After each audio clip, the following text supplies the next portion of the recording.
જય શ્રી કૃષ્ણ મિત્રો, સ્વાગત છે તમારું એસ્ટ્રો સરળ યુટ્યુબ ચેનલમાં, જેના દ્વારા તમને પુરુષોત્તમ માસ નિમિત્તે કથા અને અધ્યાય કહેવામાં આવશે. તો આ ચેનલને જો તમે લાઈક, શેર કે સબસ્ક્રાઈબ ના કરી હોય તો તમે જરૂરથી સબસ્ક્રાઈબ કરી લેજો, જેથી તમને દરરોજની વાર્તા અને અધ્યાયની જાણ થઈ જાય. તો આજે આપણે તમને વાત કરીશ 14મા દિવસની વાર્તાની, ગધેડાનો ગોલોકવાસ. શ્રી ગણેશાય નમઃ. શ્રી પુરુષોત્તમ પ્રભુની જય. એક હતું ગામ. એ ગામમાં બે બાઈ રહે. બેયને એવા ગાઢ સખીપણા કે એકમેકને જોયા વગર ન ખાવું ભાવે ન ઊંઘ આવે. એ બેમાં એક માલણ અને બીજી કુંભારણ. માલણ ઘણી ભલી અને દયાળુ, વ્રત તપ કરે, ધર્મ ધ્યાન કરે, ઉપવાસ એકટાણા કરે, યથાશક્તિ દાન દક્ષિણા દે. ત્યારે કુંભારણ જીવનની ભારે ટૂંકી, કંઈક આપવાનું નામ પડે ત્યાં તો એને અંધારા આવી જાય. એમ કરતાં અધિક માસ આવ્યો. માલણ તો રાજીના રેડ થતી. કુંભારણને કહેવા લાગી કે ચાલો વ્રત કરીએ. કુંભારણ બોલી કે મારાથી ભૂખ્યા ના રહેવાય. મારે તો કાંઈ વ્રત કરવા નથી, તું તારે કર અને સ્વર્ગ ભોગવ.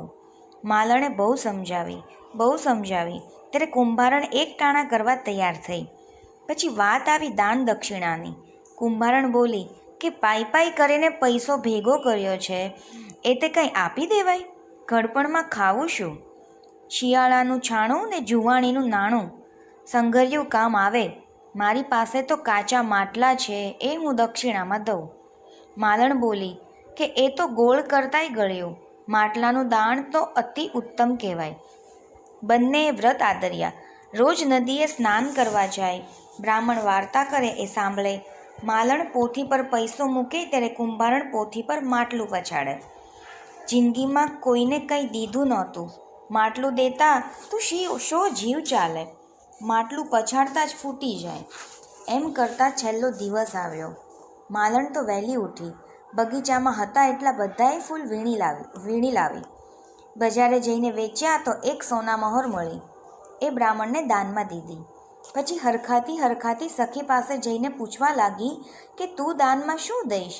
ત્યારે કુંભારણ હસતા બોલી કે કોઈએ કદી ન દીધું હોય એવા દાન દઈશ. એવામાં એક બ્રાહ્મણ આવ્યો. બિચારાને મોટી આશા કે અમૃત માસનો છેલ્લો દિવસ છે, સારી દક્ષિણા મળશે. બ્રાહ્મણને આંગણે આવેલો જોઈ કુંભારણ ઘર પછવાડેથી ગધેડો લઈ આવી અને કહ્યું કે લો ગોરબા, આ ગધેડો દીધો તમને દાનમાં. બિચારો બ્રાહ્મણ તો ડઘાઈ જ ગયો. ગધેડાના તે દાન હોય?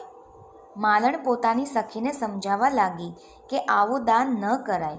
આવા દાનથી પ્રભુ રીઝે નહીં, રૂઠે. પણ કુંભારણ એકની બે ન થઈ. એ તો ત્રાડ પાડીને બોલી કે દીધું એ દીધું, જો ગોરબા ગધેડા ન સ્વીકારે તો ટાંટિયા ભાંગી નાખું. બ્રાહ્મણ તો ડરી ગયો. એ ગધેડો લઈને ચાલતો થયો. અડધા રસ્તે જતાં ગધેડો ચક્કર ખાઈને પડ્યો. તત્કાળ એના પ્રાણ છૂટી ગયા. વૈકુંઠમાં ભગવાન વિષ્ણુ અને લક્ષ્મીજી વાતો કરી રહ્યા છે, ત્યાં ગધેડો દેખાયો. ગધેડાને જોઈને લક્ષ્મીજી બોલ્યા કે પ્રભુ, ગધેડો અહીં ક્યાંથી? ત્યારે પ્રભુ હસતા બોલ્યા કે દાનમાં આવ્યો છે. મળેલું દાન તો હંમેશા આંખ માથા પર ચઢાવવું જ પડે. જેવો ભાવ હોય એવી ભક્તિ ફળે, જેવા કર્મ હોય એવા ફળ મળે.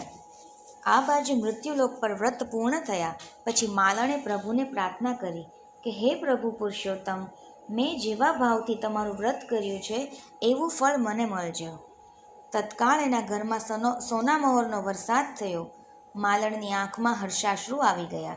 એ ગદગદ હૈયે પ્રભુને પાડ માનવા લાગી. અહીં કુંભારણને પણ એવી જ પ્રાર્થના કરી. પણ આ શું? પ્રાર્થના પૂર્ણ થતાં જ ઘરમાં ગધેડાના લીંડા વરસવા લાગ્યા. જોતામાં તો ઓસરી અને ફળિયું ભરાઈ ગયા. કુંભારણ તો બે બાકળી થઈ ગઈ. દોડતી પોતાની સખી પાસે જઈને કહ્યું કે ગજબ થઈ ગયું, ફળ મળવાની તો વાત દૂર, આ તો ગધેડાના લીંડા વરસે છે મારા ઘરમાં. માલણ કુંભારણના ઘરે આવી. એણે પ્રભુને વિનંતી કરી ત્યારે લીંડા વરસતા બંધ થયા. કુંભારણને સત્ય સમજાયું. એણે આજીવન પુરુષોત્તમ વ્રત કરવાનો સંકલ્પ કર્યો. માલણે આખી જિંદગી સુખ ભોગવ્યું અને સદૈવ વૈકુંઠ પામી. હે પુરુષોત્તમ રાય, તમે જેવા માલણને ફળ્યા એવા સૌને ફળજો. બોલો શ્રી પુરુષોત્તમ પ્રભુની જય.